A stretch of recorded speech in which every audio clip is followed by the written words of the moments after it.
Ya chicas, volvemos. Oh, yeah, ya está grabando. Bueno, vamos a hablar sobre los síndromes motores. Vamos a empezar o vamos a terminar las sesiones de el curso de semio por mi parte, hablando un poco de neuro, específicamente de los síndromes motores, que me parece un tema súper importante que lo entiendan y lo repasen. Normalmente los síndromes motores se van a diferenciar o vamos a tener que visualizar que se van a dividir en vías. Existen vías que son vías motoras que se van a dividir en vía de tipo piramidal, vía de tipo extrapiramidal y vía en cuanto al sistema cerebeloso. Dentro de la vía piramidal es súper importante que ustedes recuerden al homúnculo. ¿Qué es el homúnculo? Es una graficación o una forma de que se graficó y se dio a entender cómo funciona el sistema motor en nuestro cerebro, en la corteza. Entonces, si se dan cuenta, es una representación motora cortical de cada uno de los segmentos corporales de nuestro cuerpo. Entonces, eh, lo principal es que ustedes recuerden que en la parte más alta, o sea, ustedes miran el encéfalo de esta manera, voy a dibujar. Esto es nuestro cerebro, la mitad obvio, y la otra mitad, ¿no? También chueco, pero lo que se entiende es que es un cerebro. Normalmente en la parte más superior, en esta, justamente en esta parte de acá, vamos a tener que entender que ahí se van a encontrar partes o zonas distales a las extremidades. ¿Qué me quiero referir con distales a las extremidades? Por ejemplo, las manos, los dedos de los pies, las piernas, las rodillas, los antebrazos, los codos. Hacer estos movimientos de tipo motor nos es gracias a quién? A la parte más alta de la corteza, de la zona cortical o del motor, en este caso, ¿no? ¿Qué más? Ay, eh, y bajando, como para, o sea, si se dan cuenta, es esta parte, la parte central o la parte más alta, bajando para un lado, vas a encontrar la parte más baja, justamente las afectaciones o las funciones motoras, específicamente en relación a la cara, a la cabeza, al cuello, que en realidad serían zonas más próximas a las extremidades. Y como son próximas, quiere decir, por ejemplo, cara. O sea, siempre tienen que tener un eje proximal que se va a medir primero desde donde está esta parte, ¿no? Lo más distal es lo más lejano, proximal lo más cercano. Entonces, normalmente se mide de esa manera. La parte más próxima hablamos de la parte más baja en cuanto a lo muscular, la representación motora, pero en la parte más alta vamos a estar en relación a las zonas distales, zonas de extremidades. Esta vendría a ser la vía piramidal. Recuerden que esto es como que la cara interna del cerebro y la cara externa es todo lo que cubre y normalmente se ve así el homúnculo. Ves las piernas, si la afectación. ¿Y por qué es importante esto? Porque si hay problemas vasculares, traumatismos craneoencefálicos, aneurismas, normalmente se va a dañar o si mi paciente viene con una característica clínica específica, yo voy a pensar que quizá, no sé, no puede mover el brazo, afectación de quizá un sistema nervioso, ¿no? Pero ¿de quién específicamente? ¿De qué parte de la corteza? Y ustedes pueden ir identificando la zona que podría estar lesionada. Igual, problemas quizá para la masticación. Paciente no mastica bien, quizá en la zona más baja, la cara externa de la corteza, ¿no? Muy bien. Y la vía piramidal se va a dividir en neuronas específicamente, ¿ya? Entonces, teniendo esto en cuenta, el homúnculo y todo eso, vamos a ver más adelante. Voy a dejar de compartir y voy a volver a compartir sobre los síndromes motores. Acá, esto. Mm, nada. Vamos a dibujar con este rojo. Entonces, justo lo que les había hablado, ¿no? Tenemos vías motoras, tres tipos: vía piramidal, vía extrapiramidal, sistema cerebeloso.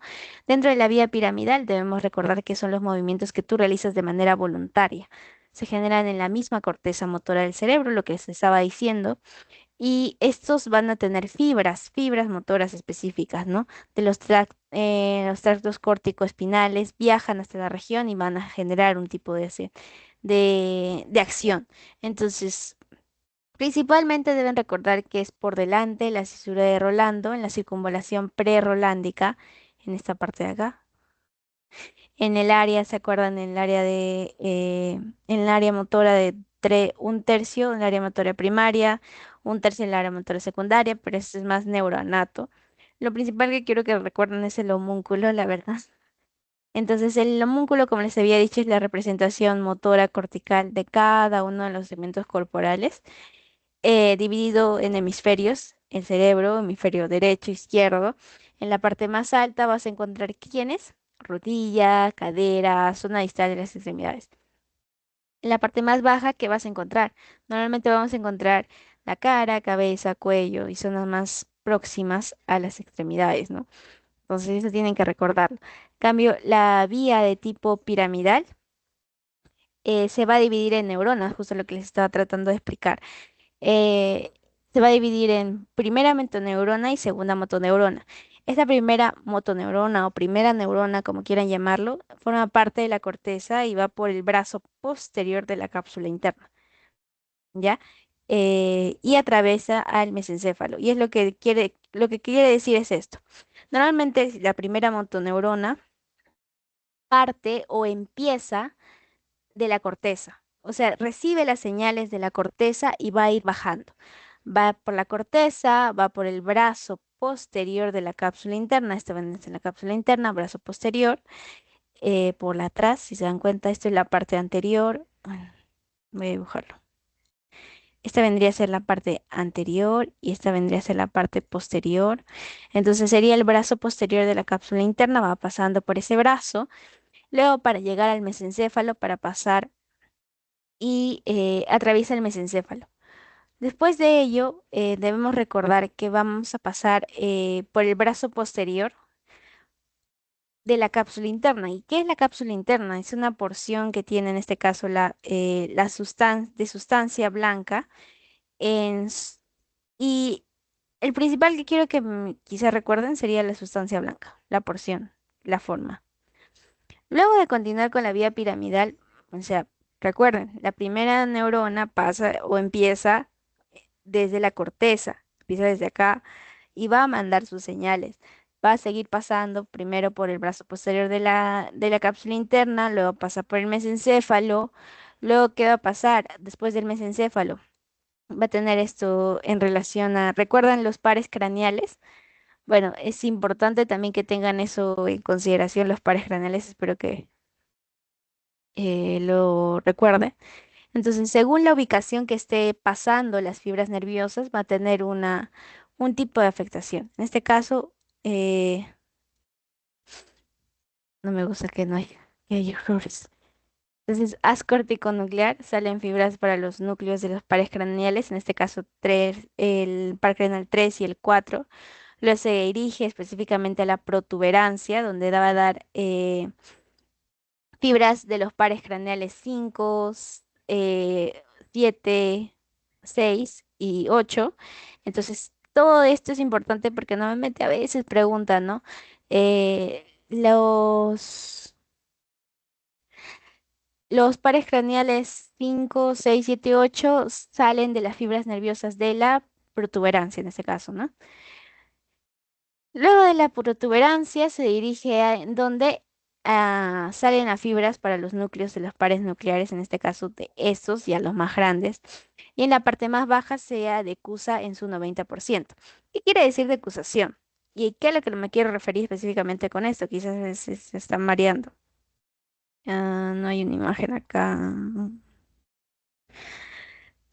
Sí, esta sí, me ayuda bastante. Entonces, normalmente que quiero tratar de decir es que en la vía piramidal, esta es la vía extrapiramidal, ¿ah? No se confundan, esta es la vía extrapiramidal, pero lo que necesito es la imagen para que me entiendan. ¿Se acuerdan que habíamos hablado que en esta parte superior tenemos a la corteza, que va a empezar, o de ahí parte la primera motoneurona? Va a pasar por todas las capas que habíamos dicho, la protuberancia, el brazo posterior, eh, va a generar hasta dónde, hasta esta parte, hasta, eh, hasta la protuberancia y al bulbo.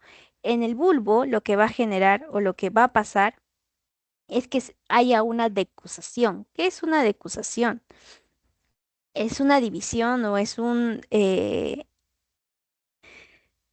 va a pasar la mitad de fibras nerviosas, bueno, el 90% de fibras nerviosas se va a pasar para el lado contralateral de lo que estaba viniendo las fibras nerviosas. A lo que me refiero, por ejemplo, este lado derecho y el 90% va a pasar al lado izquierdo de fibras nerviosas. Entonces, en la mayoría de las partes o en la mayoría de afectaciones, por ejemplo, si tienes una hemiplegia, que vamos a verlo más adelante qué significa, o no puedes mover el brazo izquierdo, es muy frecuente o es muy probable que la afectación no esté en el hemisferio izquierdo, sino que esté al contralateral, en el hemisferio derecho. Entonces, eso tienen que recordarlo. Importante. La decusación que existe me ayuda a entender por qué la mayoría de afectaciones que pasan en un lado, en las extremidades, por ejemplo, del brazo, lo que sea, nos dice que la afectación va a ser contralateral, o sea que no es que esté dañado el hemisferio izquierdo, sino que va a ser contralateral. ¿Ya?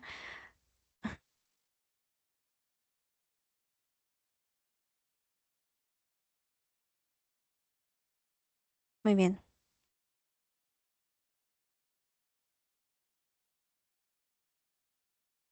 Uy. Ah, ¿qué estoy haciendo?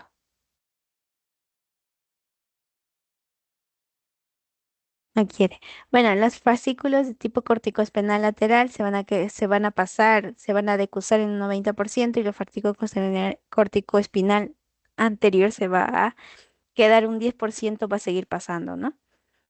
Y esta fasciculaciones o esta decusación ayuda bastante porque normalmente el 10% que se queda en el mismo lado nos ayuda a que si en algún momento el paciente tiene alguna parálisis o un defecto motor en un lado del cuerpo, podemos recuperarlo gracias a las fasciculaciones y a la decusación que ha tenido este paciente o que tenemos todos en realidad, anatómicamente hablando, ¿no? Muy bien, entonces, luego de esto, recuerden, el fascículo corticoespinal anterior se queda 10%, pero el 90% se va a pasar al lado contralateral. Muy bien, y ahora vamos a hablar de la vía extrapiramidal. Este es un sistema muy complejo que incluye vías motoras específicamente entre la corteza. No sé por qué no me deja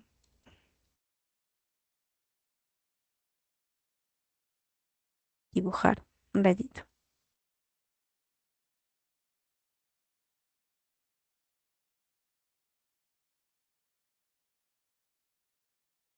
Y ahora sí, compartir pantalla.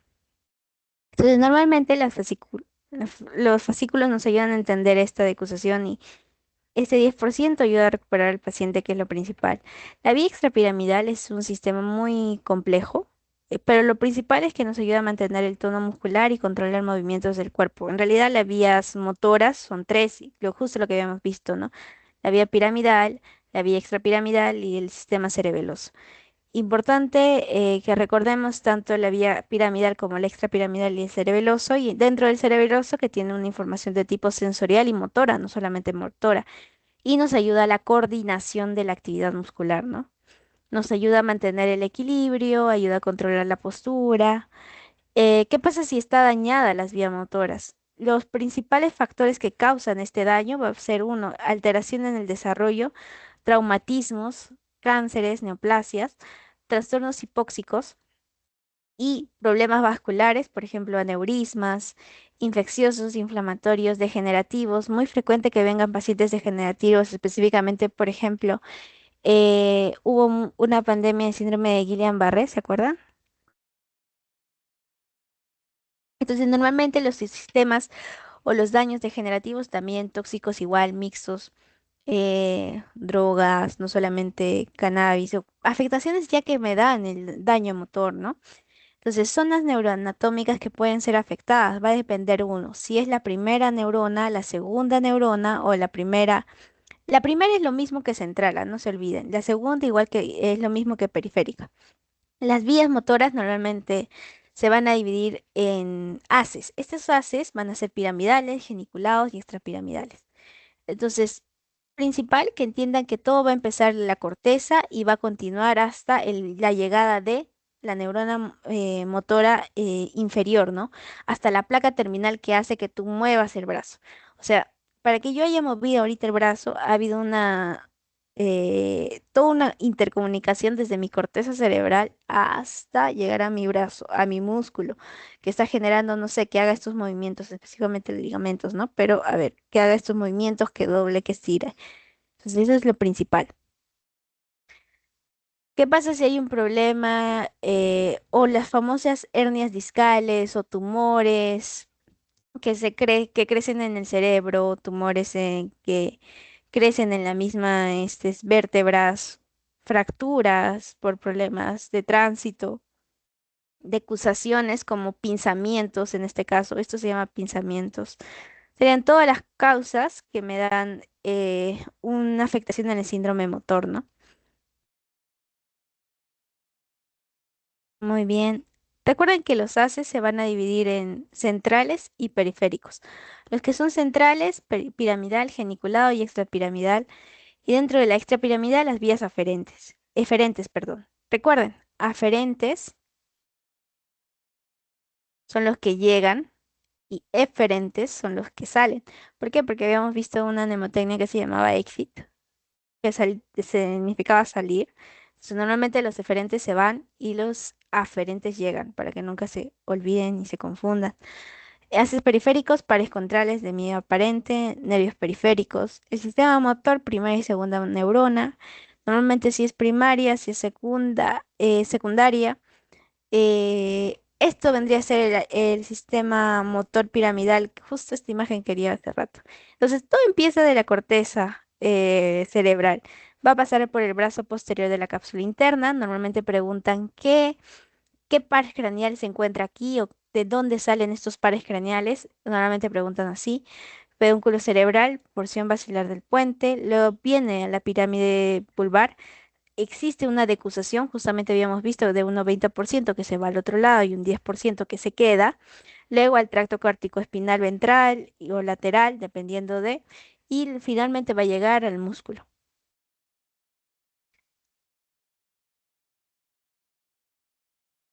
Muy bien, entonces teniendo esto en consideración, la mayoría de afectaciones que se da en el síndrome motor van a ser parálisis.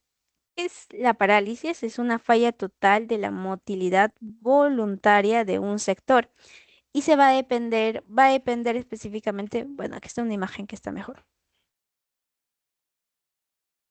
Va a depender específicamente si la falta es, es de una mitad del cuerpo, cuando nos referimos nosotros a hemiplegia,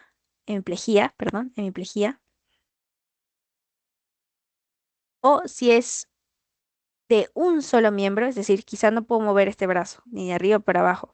Ahí nosotros nos referimos a una monoplejía. Mono de mono, plejía, mono de uno. Paraplejía quiere decir dos miembros simétricos. ¿Qué quiere decir? Brazo y pierna, pero del mismo lado. ¿Ya? Eso quiere decir simétricos, o sea, brazo izquierdo y brazo y pierna izquierda. Eso quiere decir paraplejía. Dos miembros simétricos, o sea, es decir, del mismo lado. ¿Qué más? Tetraplejía. Dos, específicamente de los cuatro miembros. Ah, ya, paraplejía. Y eso ya vimos, ¿no? No le había puesto color. Recuerden, dos, pero que es dos miembros que son simétricos. ¿Qué más? La tetraplejía, que normalmente es lo que nos ayuda bastante a determinar si tiene una parálisis o cuadriplegia también que se llama, que lo denominan los cuatro miembros, ¿no? Uy, muy bien.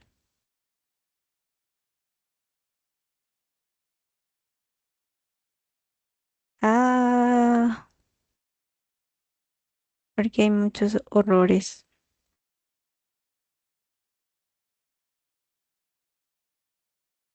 Muy bien, entonces cuando hablamos de un síndrome de parálisis, nosotros vamos a diferenciarlo según la lesión que tenga. Parálisis por lesión, por ejemplo, de una afectación primaria a la primera neurona, me refiero, por una lesión a la segunda motoneurona, por una alteración en la placa neuromuscular, es decir, esta placa es lo que llega, esta plaquita, lo que llega del sistema nervioso al músculo, o si la afectación es en el mismo músculo, miopatías, ¿ya? Entonces, por esas cuatro cosas podrían darme un síndrome de parálisis, ¿no? La lesión en este caso, en el síndrome motor, va a depender de la ubicación, si es superior, inferior, si es neuromuscular, si es miopático. Igual, lo que justo estaba hablando, ¿no? El síndrome de parálisis de la primera neurona va a cesar la integración de la corteza cerebral musculoesquelética, dando parálisis. Cesa la acción frenadora sobre la segunda neurona, que me va a dar hiperreflexia y espasticidad, pero se mantiene la acción trófica sobre el músculo. ¿Qué quiere decir? Que la atrofia, recuerden, hipertrofia, atrofia chiquitito, hipertrofia grande, y atrofia al contrario, todo debilitando. Entonces, si se mantiene la acción trófica sobre el músculo, normalmente lo que va a haber es una escasa atrofia muscular. Y eso es importante que lo recuerden porque normalmente lo que les preguntan es, uno, la afectación en el síndrome de la parálisis de la primera neurona es, uno, hiperreflexia, espasticidad y escasez de la atrofia muscular. Sin embargo, si nos referimos a una, mejor ver, azul, síndrome de parálisis de la segunda neurona, hablamos de un cese de la integración de la corteza cerebromuscular esquelética, es decir, parálisis, pero de una denervación. ¿Qué quiere decir denervación? Es un cese en cuanto a la integración o la acción trófica del músculo. Por lo tanto, me da una atrofia rápida y severa. Específicamente, cese de la integración de la segunda neurona, músculo esquelético y desaparición de reflejos, y la atrofia rápida severa, que es muy frecuente que sea en la segunda motoneurona, ¿no?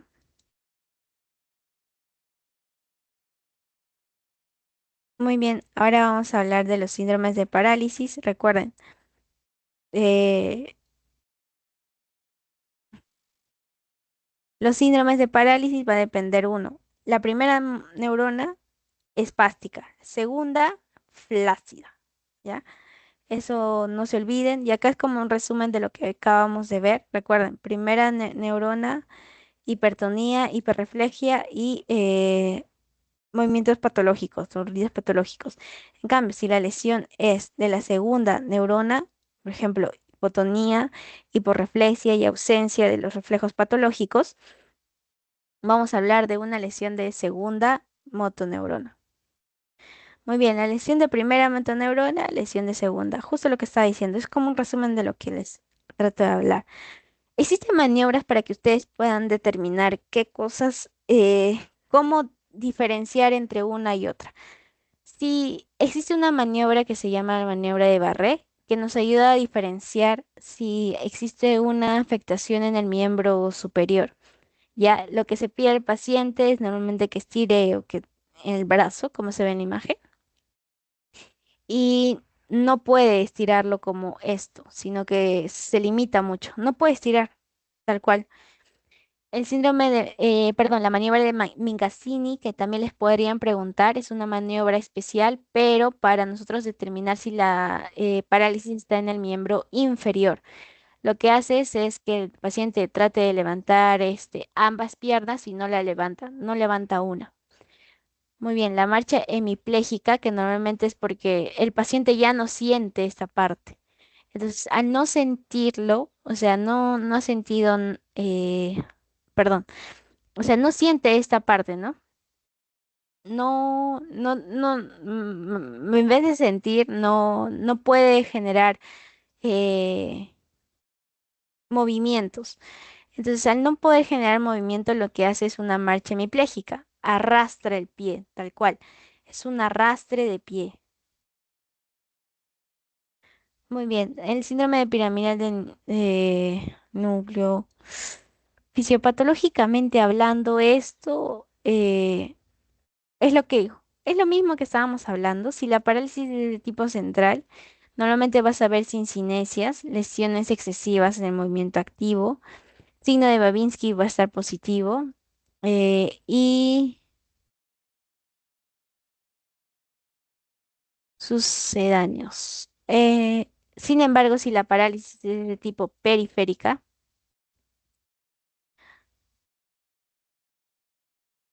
recuerden, este es motoneurona superior, motoneurona inferior, parálisis periférica, que me va a dar linificación, hipotonía, liberación. O sea, son como que todo lo que está en relación a parálisis central, check, parálisis periférica, check. ¿Qué es la principal diferencia? Acá hay una hiperreflexia. En cambio, acá hay una hiporreflexia. Acá hay una hipertonía y acá es una hipotonía. O sea, en una periférica está bajito, en una central está alto. Muy bien. Síndrome de neurona motora inferior. Ay, ¿qué hice? Muy bien. El asta anterior, una poliomielitis anterior aguda. O sea, ¿qué cosas me causan esta neuritis o este síndrome de neurona o motoneurona? Si la afectación es en el asta anterior, vamos a tener una, y aquí está mejor. Si el daño de la neurona o de la motoneurona inferior es en el asta anterior, vamos a tener una poliomielitis aguda por causa de poliovirus y me va a dar una parálisis flácida con hipotrofia. ¿Podrían preguntar esto? Yo creo que sí es muy preguntable. Si la afectación es una raíz anterior, Guillain-Barré, lo más frecuente que sea, normalmente por proceso autoinmunitario, va a ser una parálisis de tipo ascendente. No se olviden de eso porque siempre vienen preguntas.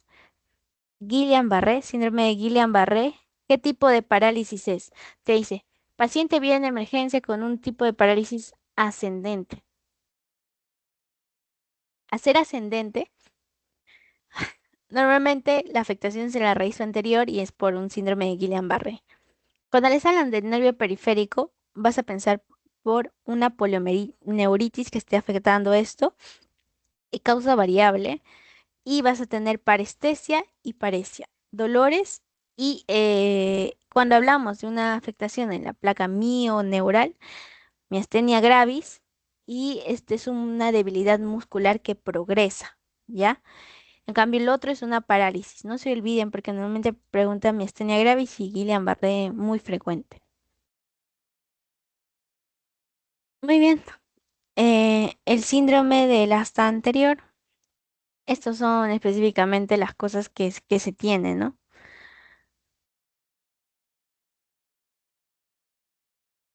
Esto, bueno, para diferenciar, la miastenia gravis es una debilidad fatigante de los músculos que se utiliza con más frecuencia. Eh, ¿Qué puede tener? Diplopía, disfagia, tosis palpebral o tosis. Tosis palpebral, estaba bien. Tosis palpebral. Debilidad facial al masticar o al hablar, dificultad para peinarse, sostener los brazos encima de los hombros, caídas frecuentes, presión y reflejos percebados. Esto es por causa o por vía, es bilateral, siempre la miastenia gravis es de tipo bilateral. Debilidad y fatiga, es lo que quería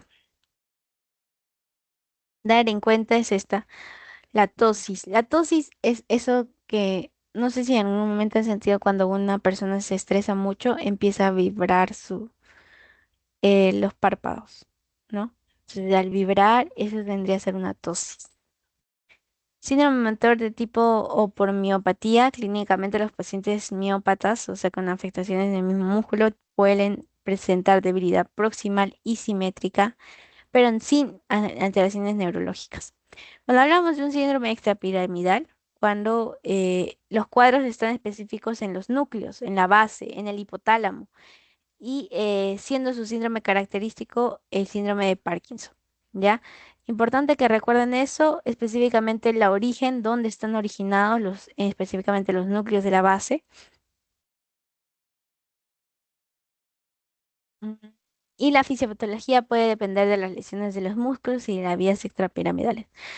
Eh, Van a aparecer un tipo de alteraciones, específicamente de asociación y automatismo de movimientos. Esto es lo principal que ustedes deberían tener en cuenta. Si está alterado, existe una asociación y automatismo de los movimientos, todo muscular. Se quedan inhibidos o se queda sin inhibición, mejor dicho. Ajustes posturales e integración motriz. Es muy frecuente que un paciente con Parkinson tenga esto característico, ¿no? Movimientos involuntarios. Movimientos de tipo coreicos, atetosis, mioclonías, contracciones familiares, mioquímicas y convulsiones o tics.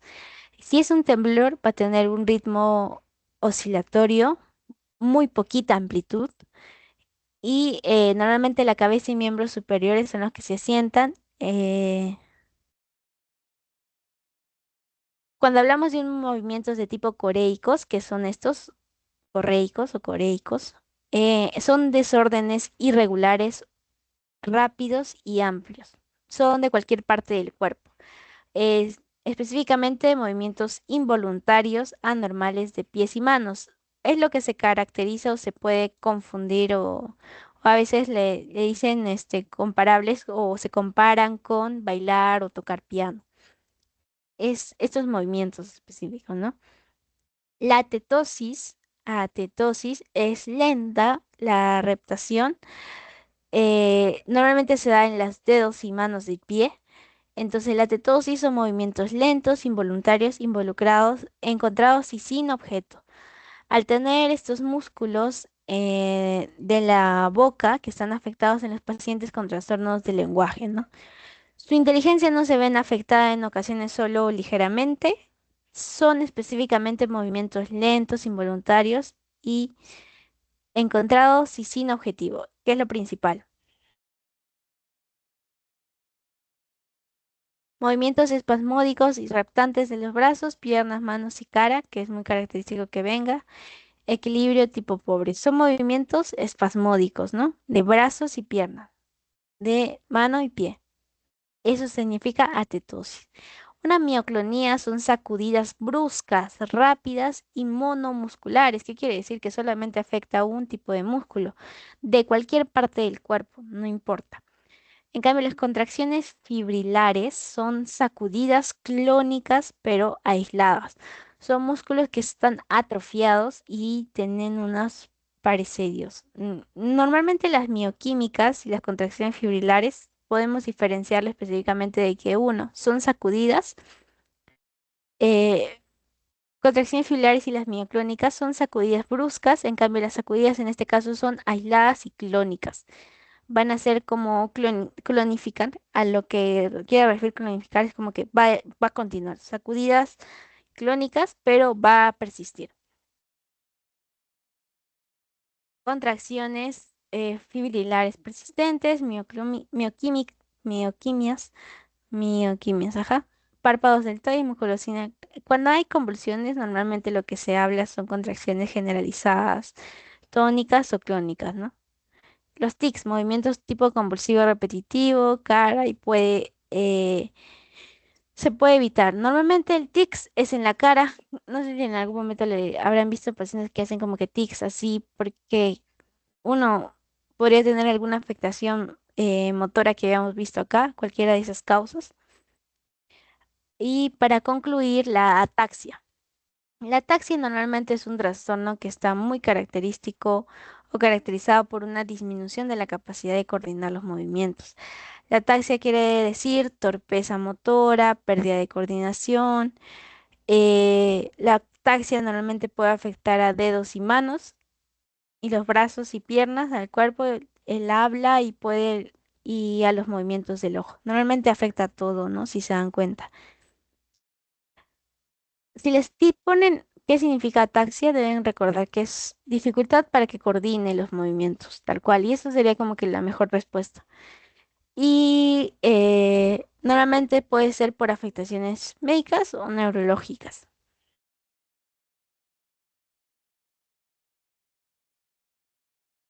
Muy bien, acá hay algunos puntos que deben recordar. La vía piramidal nos ayuda a la actividad motriz, la vía extrapiramidal nos ayuda bastante en el tono y control de movimientos, el sistema cerebeloso coordina la actitud muscular, mantiene el equilibrio y ayuda a controlar la postura.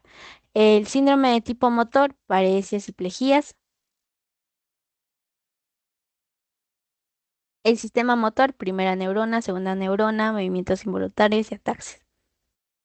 La parálisis es un daño de la primera neurona con un síndrome de tipo piramidal, un daño en segunda neurona, en el enlace anterior, raíz anterior, placa neural y músculo. Un daño en la vía piramidal me da que paresia contralateral y espasticidad o espática, espástica hiperreflexica, ¿no? Babinski positivo. Si la afectación es en la segunda neurona, parálisis de tipo monolateral. Y si es flácida hiporreflexia, un daño en la segunda neurona. Si es una lesión de asta anterior, poliomielitis aguda, asta anterior, raíz anterior, Guillain-Barré. Si es de la raíz nerviosa, polioneuritis, placa mieloneural, miastenia. Y justo es lo que les había puesto acá. Miastenia gravis. Ay,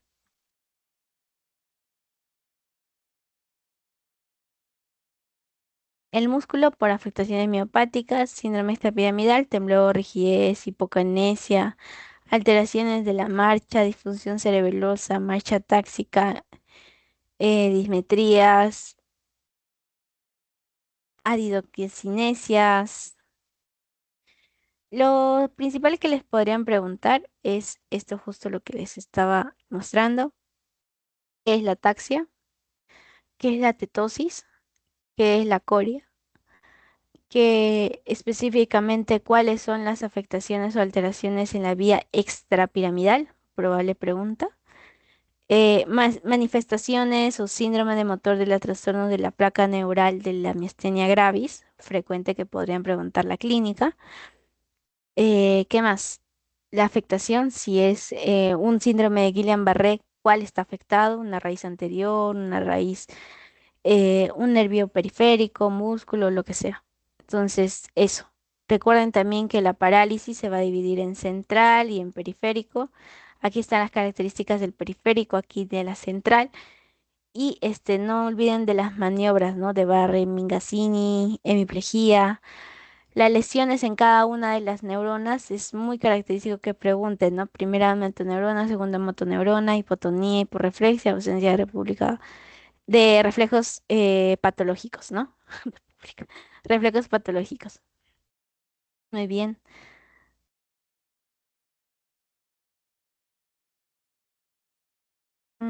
¿Qué más? ¿Qué más? ¿Qué más? ¿Qué más? ¿Qué más?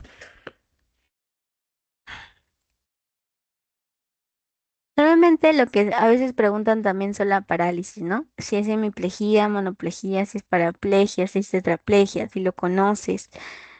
eh, ¿Qué causas pueden dar el síndrome de de parálisis, ¿no? Si es una lesión en la primera, segunda, ¿qué es lo que pasa? Si en la primera neurona pasa una hiperreflexia y una espasticidad, en la segunda una desaparición de reflejos, atrofia y todo ello. Siempre preguntan, siempre. Parálisis de tipo central, parálisis periférica. También sería importante que ustedes aprendan aprendan los pares craneales. Y a ver, a ver, voy a dejar compartir. Mm,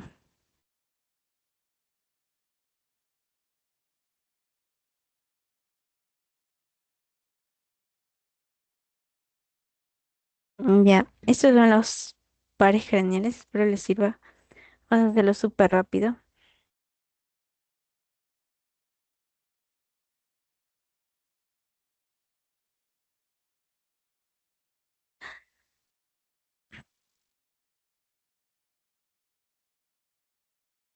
Muy bien, estos son los síndromes de pares craneales. El examen de pares craneales también les podrían preguntar, son súper preguntables. El olfato, recuerden que es el primer nervio craneal. Si no se acuerdan, recuérdense a través de la música. Tusa, ya no tiene excusa. Así yo me aprendí la ubicación de los nervios. Bueno, primero es el olfatorio, luego es el ocular o la visión. Luego el tercero está en relación a la movilidad ocular, tercero, cuarto y sexto. La sensación y cara del ojo está relacionada con el trigémino, recuerden.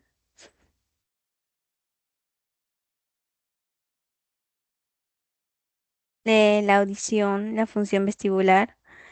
Recuerden que cuando hablamos del primer par craneal nos referimos a quién? Al nervio, bueno, a la función olfatoria.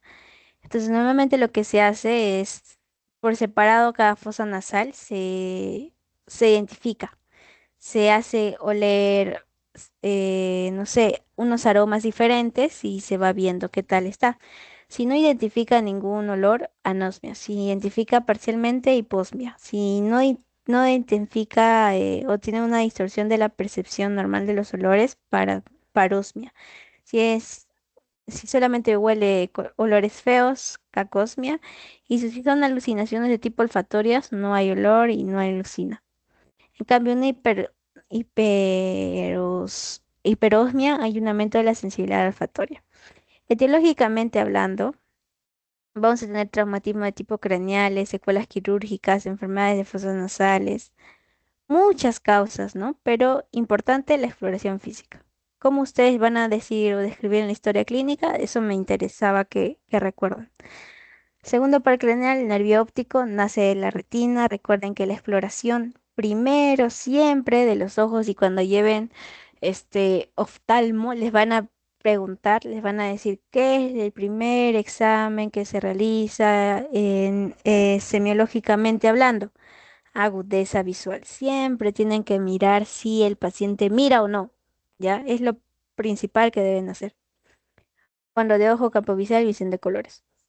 El examen de agudeza visual se mide según la visión que tenga tu paciente de lejos, cerca. Habrán visto esta cartilla de tipo Snellen, que es lo que se usa. El examen de agudeza visual, también lo puedes determinar el campo visual. La tabla de Ishihara, perdón, que normalmente nos ayuda a ver la visión de colores que tenga el paciente, ¿no?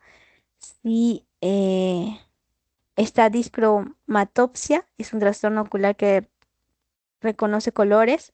Daltonismo es un trastorno que es tipo congénito, el cual la percepción de colores es diferente, es mayor en hombres, o sea, pacientes varones son los característicos daltónicos.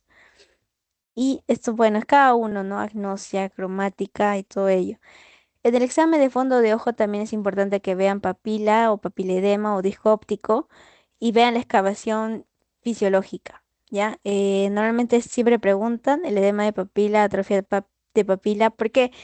Porque las afectaciones como diabetes, hipertensión, normalmente lo que hacen es afectar a mi ojo de manera neuropática y en este caso vascular.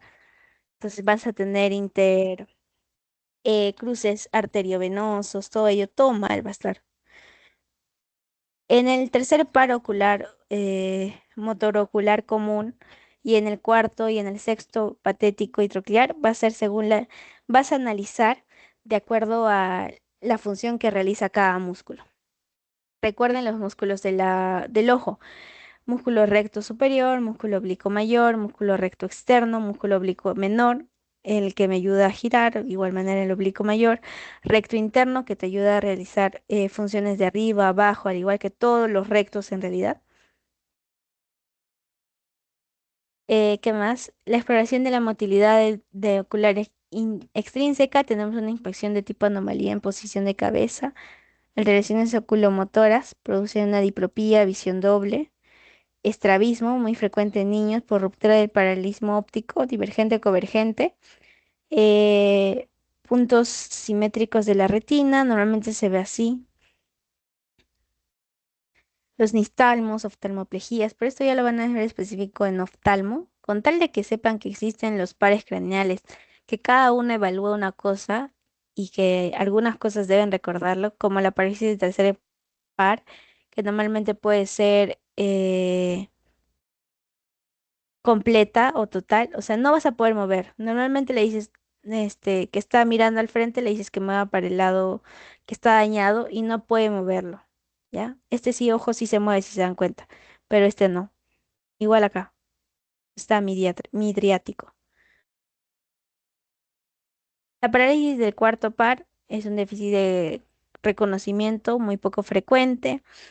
Hay inclinación de la cabeza al lado opuesto del músculo paralizado. ¿Qué quiere decir esto? Que normalmente el paciente mira al lugar dañado. Eh, Perdón, el paciente no mira en el lado dañado. Parálisis del cuarto par, perdón, del sexto par, el globo ocular se desvía hacia adentro, resultando imposible llevarlo hacia afuera. Eh, Normalmente la visión doble es cuando intenta mirar al lado del músculo paralizado.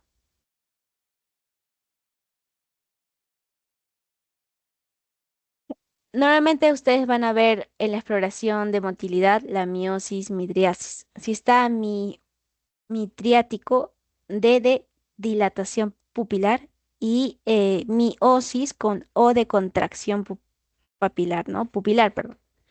El tamaño también va a depender si su midiátrico es más de 4 milímetros, si es miosis menos de 2, si hay una anisocoria, quiere decir una desigualdad del tamaño de las pupilas.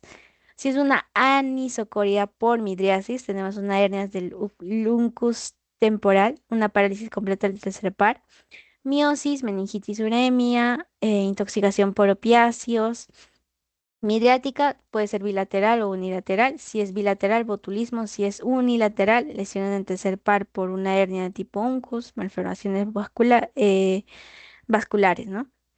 Muy bien. El quinto par craneal, el trigémino, su función tipo motora, sensitiva y neurovegetativa nos ayuda bastante a determinarlo, ¿no? Siempre se van a poner como una mano así porque esto es lo que más o menos irriga.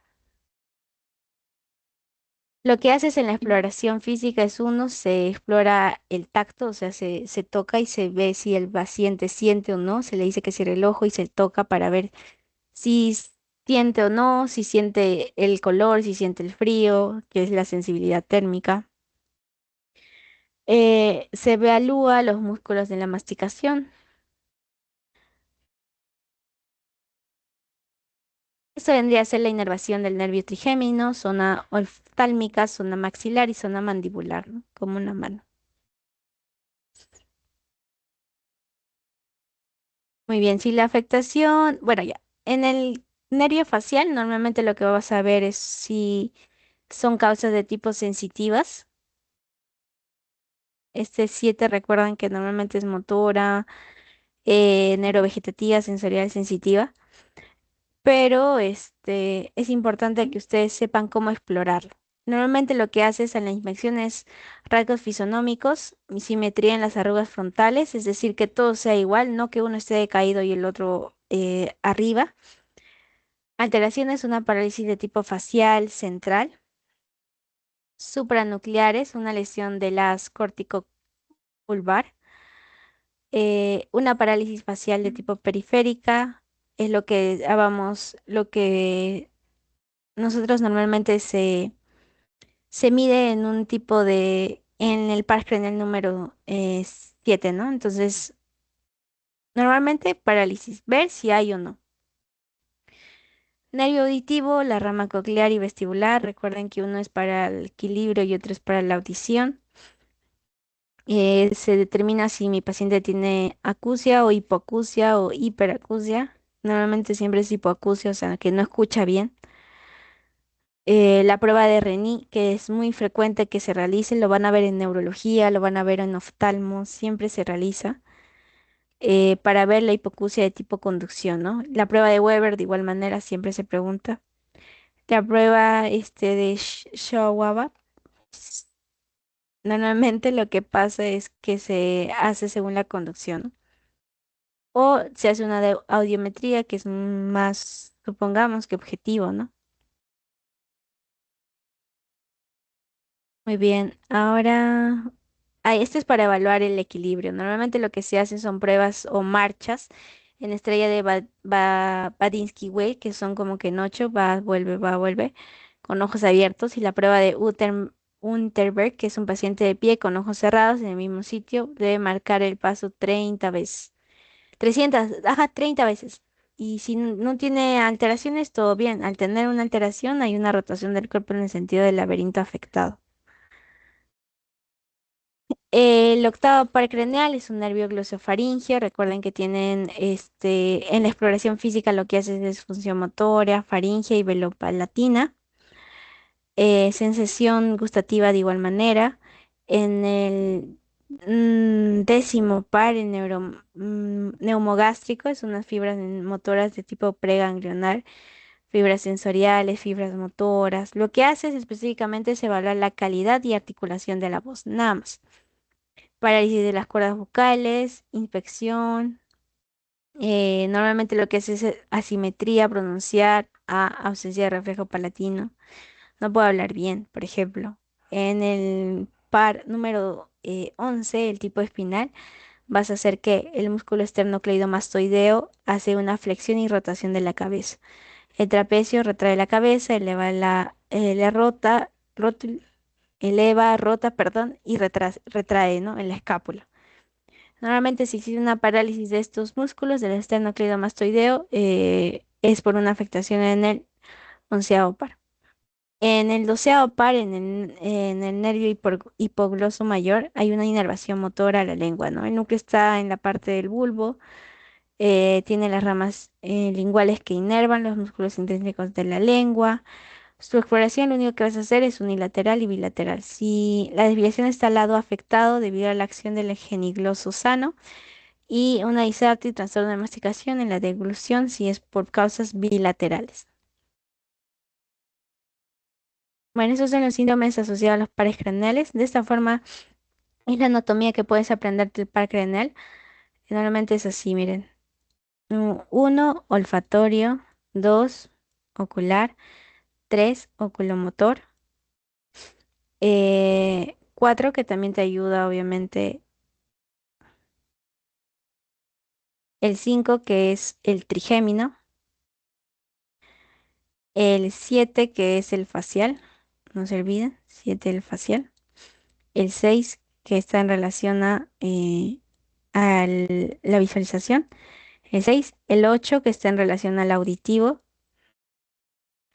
El 9 que está en relación al sistema sensitivo de la lengua. Y el hipogloso, el último, ¿no?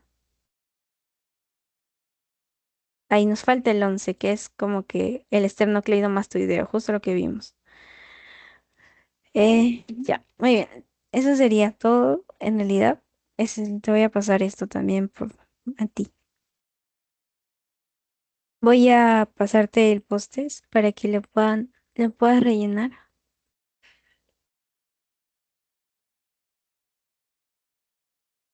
Normalmente los pares craneales son como una clase aparte, pero sí lo quería tocar porque nos dieron, bueno, tenemos que hacer 12 clases y en semio es súper amplio. Entonces, con tal de que sepas los pares craneales cuáles son, dónde está la mnemotecnia y qué cosas hacer o qué cosas inspeccionar en cada uno de ellos, todo bien con neuro.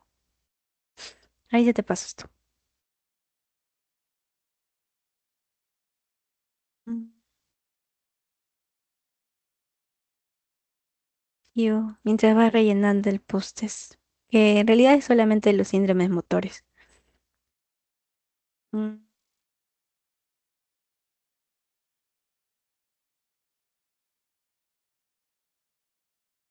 ¿De qué más había dicho?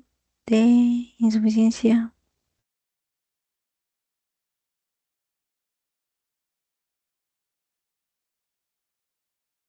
glándula suprarrenal también.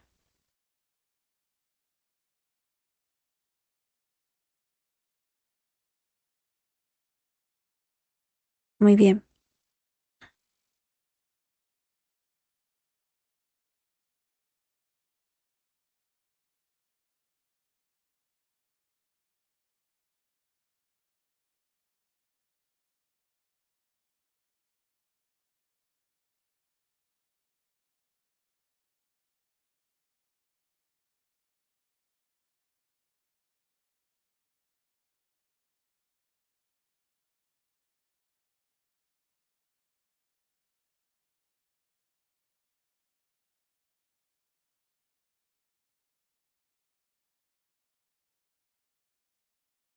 Ya, gracias por contestar. Vamos a resolver las preguntas. En este caso, según el homúnculo, en la parte más alta se encuentran ¿qué? Rodilla, cadera, zonas distales. Hago estas preguntas porque normalmente es como que la base para que ustedes entiendan, porque de ahí va a venir las preguntas. O sea, te va a decir, paciente viene con una afectación en la rodilla, no puede movilizarlo, o no sé, tiene una falta de coordinación en el miembro inferior derecho, no sé, y tú vas a tener que pensar, bueno, entonces la corteza, empezando desde la corteza de la primera motoneurona, está la afectación. ¿En qué parte de la corteza? La parte más alta, ¿no? Entonces de ahí vas a ir viendo según el homúnculo, ¿no? Tipo de parálisis que afecta a una mitad del cuerpo, recuerda, es hemiplegia. La paraplegia es es simétrica, ¿qué quiere decir? La pierna y el brazo izquierdo, o de lo contrario, ¿no? Pierna o brazo izquierdo y brazo derecho, ¿no? Paraplegia es del mismo lado simétrico. En cambio, la hemiplegia es como la mitad del cuerpo. Tu cuerpo lo divides en dos, miembros inferiores, miembros superiores. Del tronco lo divides así, le cortas. En el síndrome de parálisis de segunda motoneurona es característico que se presente una atrofia rápida y severa. No te olvides de eso porque es preguntas de examen siempre que vengan la característica que diferencias la primera motoneurona con la segunda. Movimientos involuntarios anormales de pies, manos, comparable a bailar o tocar piano, recuerda Corea. Paciente viene al consultorio de neurología con trastorno caracterizado por una disminución de la capacidad de coordinar los movimientos y ahí es donde hablamos de la ataxia. Muy bien, gracias. Eso es todo por la sesión de hoy. Vamos a detener la